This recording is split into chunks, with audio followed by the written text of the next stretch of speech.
Kita hormati di antaranya Romo Yai Wahya Al-Bukhari, Romo Yai Mustafa, juga hadir Pak Dokter Kiai Haji Faisal Reza Adib, Bunda Ya, Bunda Dokter Sari, Profesor Piatno, wabil khusus kepada Sahibul Hajat pada pagi hari ini. Pak Haji Ahmad Mirojan seluruh keluarganya semakin diberikan keberkahan semuanya, segalanya, selamanya. Dari Allah melalui guru-guru kita, bil khusus melalui pengarsa apa. Ikhwan akhwat yang dimakan Allah Subhanahu wa taala, kita sudah di hari ketiga di bulan Ramadan. Ya, Ramadan. Kalau di luar banyak mengatakan bulan suci Ramadan. Bulan suci kita ada di bulan suci Ramadan. Kita ikhwan jangan ikut-ikutan latah mengatakan bulan suci Ramadan. Karena guru kita sudah meluruskan. Kalau Ramadan yang bulan sekarang ini bulan suci, lalu bulan yang lain itu apa? Nah, bulan kotor, bulan najis. Jadi guru kita melarang semua bulan adalah suci.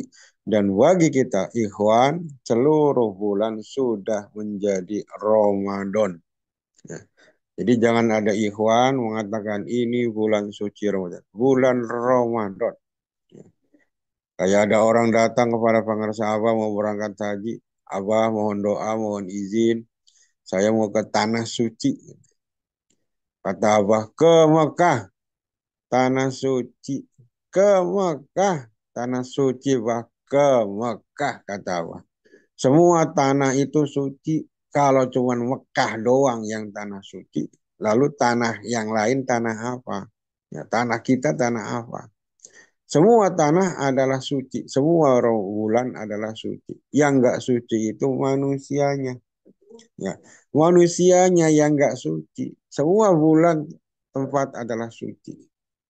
Kayak sekarang bulan puasa. Ini sekarang bulannya bulan puasa. Tapi lihat kenyataannya masih juga banyak orang yang tidak puasa. Karena bulannya puasa tapi orangnya, oknumnya tidak puasa. Nah, jadi bulan Ramadan. Apalagi jangan juga latah ngomong ini Ramadan. Ini kan ada di TV-TV itu Ramadan, bulan Ramadan. Dikiranya keren, nggak taunya salah. Ramadan. Jadi dotnya diganti dal, Ramadan. Ini kalau jauh bahasa Arab. Kalau Ramadan artinya membakar, ayah haroko. Kalau Ramadan artinya belek, belekan. Ya, jadi mata habis tidur keluar belek itu namanya Ramadan. Jadi kalau kita ngomong bulan Ramadan itu namanya bulan belek. Ini penghinaan ya. Jadi Ramadan membakar ya. Jadi bulan ini adalah untuk membakar. Apa yang kita bakar dalam konteks syariat? Yang kita bakar adalah dosa. Dosa-dosa kita yang telah lalu selama 11 bulan. Begitu masuk bulan Ramadan, ini dibakar dosanya. Dihancurkan. Dengan apa? Dengan puasa. Dengan puasa sebulan penuh ini membakar dosa-dosa yang kita telah lalu. Makanya ada hadis man shoma ramadana imanan wa ihtisaban ghufirallahu ma taqaddama min dzanbi. Siapa orang yang berpuasa di bulan Ramadan imanan karena iman wa ihtisaban dan hanya mengharap ridha Allah. Dan inilah yang diambil dalam niat guru kita dalam niat puasa nawaitu somagodin an adai fadi syahri ramadan hadisanati lillahi ta'ala imanan wahtisaban wajihil karim. Nah di luar nggak ada. Ini luar biasanya guru kita. Imanan wahtisaban wajihil karim. Nah, jadi Ramadan itu membakar selama 11 bulan dalam konteks syariat selama dosa itu dibakar dengan puasa. Makanya orang yang membakar itu pasti panas. Ya, namanya orang bakar-bakar pasti panas. Silakan bakar apapun panas. Maka kita juga sedang berpuasa ini panas, apalagi emang udaranya yang lagi panas. Udara panas, kita berpuasa, panas kita. Karena wah biarin. Ini karena sedang membakar dosa-dosa kita yang telah lalu. Nah, dan ini adalah nggak sembarangan. Ini adalah bentuk rahmat dari Allah Subhanahu wa Ta'ala. Maka bulan Ramadan hurufnya 5 oleh guru yang Fadilul Syuhur, ro, mim, dot, alif, nun. Ro-nya adalah ar-rahmah. Rohnya ar-rahmah adalah kasih sayang Allah. Jadi di bulan Ramadan ini kita disuruh puasa. Ini adalah kasih sayang Allah. Ya, kasih sayang Allah. Kenapa? Rata-rata manusia itu kotor. Rata-rata manusia itu banyak dosa, kotor. Nah, untuk supaya kotor ini hilang, karena Allah punya niat untuk memuliakan kita. Untuk menjadikan kita la'allakum tattaqun. Untuk menjadikan kalau sudah tattaqun, ya kita akan dipersiapkan. Al-jannatu uiddat lil muttaqin. Bahwa surga itu dipersiapkan untuk orang-orang yang takwa. Ini kasih sayang Allah kepada orang yang mukmin. Allah tahu ini adalah dosa. Banyak kotoran-kotoran. Nah, Allah pengen dia kembali kepada fitrahnya. Dia kembali, orang mukmin ini adalah kembali suci. Maka Allah perintahkan untuk puasa. Bukan Allah gemes, bukan Allah pengen menyengsarakan kita orang mukmin dengan berpuasa, tapi karena Allah sayang supaya kita menjadi orang yang bersih. Ya. Menjadi bersih, menjadi bersih. Dan kalau sudah bersih, kita ditemukan pada tempat yang mulia di sisi Allah Subhanahu wa Ta'ala. Ibarat kita pakaian, kita punya baju, kita punya pakaian. Pakaian itu kotor. Pakaian kita yang kotor, kalau kita masih sayang, ya, tentu beda pakaian kotor dengan pakaian bersih. Kalau pakaian bersih, tempatnya terhormat, di lemari, wangi, bawanya juga hati-hati. Ditempatkan tempat yang terhormat. Ini kalau pakaian kotor, pakaian bersih. Tapi kalau pakaian kotor kita taruh di mana? Taruh di belakang, dilempar ember pinggir WC. Nah, ini beda tempatnya. Begitulah manusia orang yang beriman. Ketika manusia yang beriman ini kotor karena banyaknya dosa yang dia lakukan. Kalau Allah masih sayang, kalau kita masih sayang dengan pakaian kotor ini, apa yang kita lakukan? Ya, kita punya pakaian kotor. Kita masih sayang dengan pakaian kotor ini. Apa yang kita lakukan? Tentunya kita cuci. Dicuci, diproses dulu biar dia kembali menjadi suci lagi. Menjadi bersih lagi, menjadi kinclong lagi.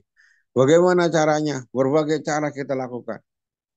Ya, pakaian yang kotor kadang-kadang kita rendam dulu. Direndam di air yang panas, digodok dulu supaya apa? Ambrol itu kotoran, kerak-kerak kotorannya ambrol. Nah, setelahnya itu kemudian direndam. Direndamnya juga pakai Vaseline dan lain sebagainya untuk ya, bukan karena kita gemes sama pakaian, justru kita saking sayang sama pakaian itu. Setelah direndam, kalau di kampung dibawa ke kali. Ke kali kita nyari batu, kita gebuk-gebuk itu pakaian. Ya, kita banting-banting kita pakaian di atas batu yang keras. Bukan karena kita nggak senang, tapi karena saking senangnya supaya kotorannya rontok. Habis itu digosok, dicuci, ya, pakai sabun, kemudian disikat, sikatnya juga nggak pelan-pelan, digosok, disikat ngotot. Ya, habis itu kemudian kita dicuci, habis bersih diperes, diperesnya juga ngotot sampai mukanya menyon-menyon. Nah, habis itu diperes selesai urusan belum, dijemur dulu juga di tempat yang panas. Berapa lama? Seharian. Begitu udah kering, selesai urusan. Belum. Digosok, disetrika dulu itu baju. Bayangin. Ya, digodok di air yang panas. Dibawa ke kal, dibanting-banting, dibanting yang keras. Kemudian dijemur di tempat yang panas. Setelah itu digosok dengan setrika yang panas. Baru setelah itu pakaian kita bersih, terhormat. Kita taruh hati-hati, ya, kita tempatkan di tempat yang mulia, di lemari yang mulia, yang wangi. Itulah manusia.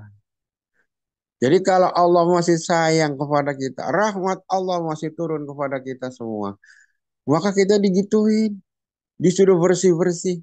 Secara umum suruh puasa. Kita bagi para ikhwan, zikir terus nggak ada henti. Supaya apa? Kita selalu bersih. Ya. Ini untuk semua, untuk kita. Biar kita menjadi tempatkan selalu di tempat yang terhormat di sisi Allah Subhanahu wa taala. Bukan Allah gemas kepada kita, sayang. Ya, sayang.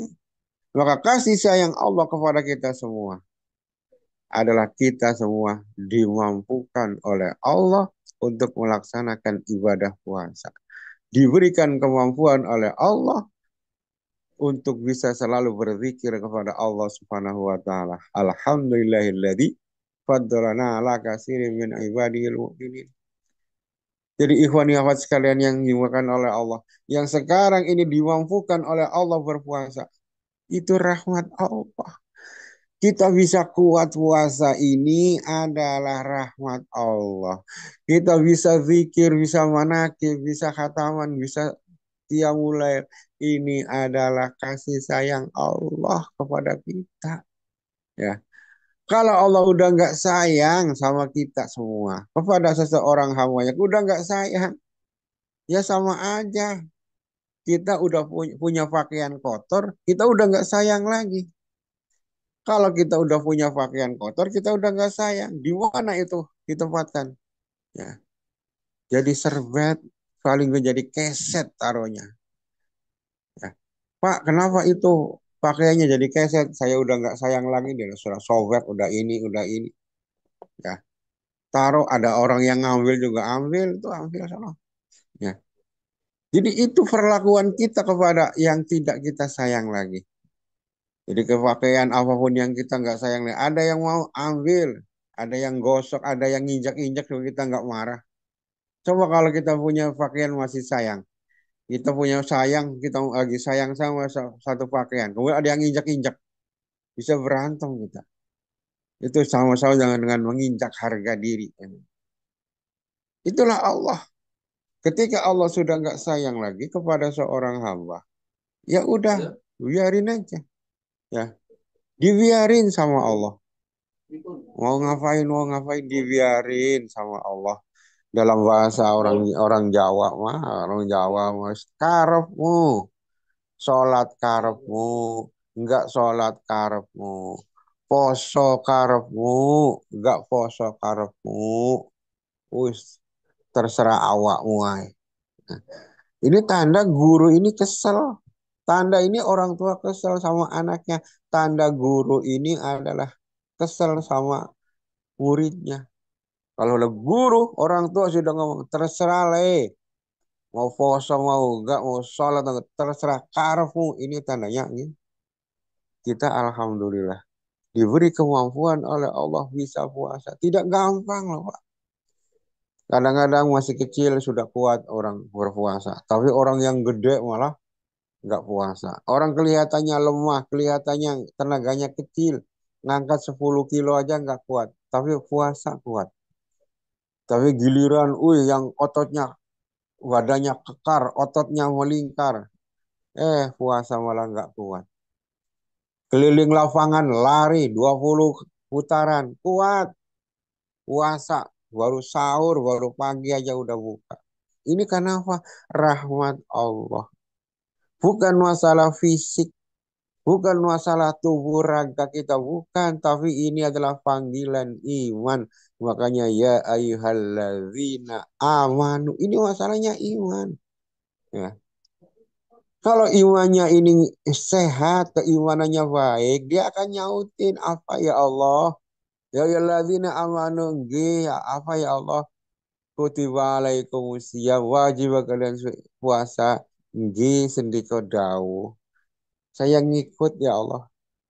Ini yang dipanggil iman, tapi kalau keimanannya nggak ada, orang budek dipanggil juga nggak nyaut. Ya. Kelihatannya sehat, kelihatannya kuat, secara fisik, secara zahir. Tapi kalau keimanannya budek, ya nggak nyampe. Ya. Nggak nyampe, dia nggak bakal kuat. Itu tandanya orang yang tidak mendapatkan rahmat dari Allah SWT. Nggak kuat puasa. Ya. Nanti bagaimana itu urusannya? Ya urusannya nanti di akhirat. Ya. Orang yang banyak dosa, orang mukmin yang banyak dosa, dikasih kesempatan di bulan Ramadan ini oleh Allah untuk menghancurkan dosanya, untuk membersihkan dosanya. Dengan apa? Puasa di antaranya. Yang pokok adalah puasa di bulan Ramadan. Ya. Kalau dia tidak menggunakan kesempatan yang dari Allah, udah tahu kotor, udah tahu banyak dosa, ya bulan puasa bukannya mau bersih-bersih, malah tambah kotor, malah tambah dosa. Nah, oke, kata Allah silahkan, terserah kamu. Mau puasa, mau nggak, karepmu. Ya nanti urusannya di akhirat. Siapapun manusia yang berdosa, orang yang berdosa, kalau tidak dibersihkan dosanya di dunia ini, maka akan dibersihkan nanti di akhirat. Ya, di akhirat ada pembersihan, tempat pembersihan dosa. Di mana itu? Jelas adalah tempatnya di uh, neraka. Nah, maka kita sekali lagi bersyukur kepada dipertemukan dengan guru muslim. Kita selalu diberikan kemampuan oleh Allah untuk melaksanakan perintah-perintahnya. Sholat, puasa, zikir, dan lain sebagainya. Ini semua adalah rahmat dari Allah Subhanahu wa Ta'ala. Tanpa rahmat dari Allah, kita nggak akan bisa puasa. Kita akan nggak kuat puasa. Kita nggak bisa zikir, boro-boro ikut manakib. Nah, selalu kita diberikan rahmat oleh Allah Subhanahu wa taala. Karena kita selalu mengingat kepada Allah. Inna rahmatullah qaribum minal muhsinin. Sebenarnya rahmat Allah itu turun dekat sekali bersama dengan orang-orang muhsin yang hatinya selalu ingat kepada Allah, yang sudah tanamkan kalimat hu di dalam hatinya. Alhamdulillahilladzi faddalana ala kasri wadil mu'min. Wallahu alam. Assalamualaikum warahmatullahi wabarakatuh.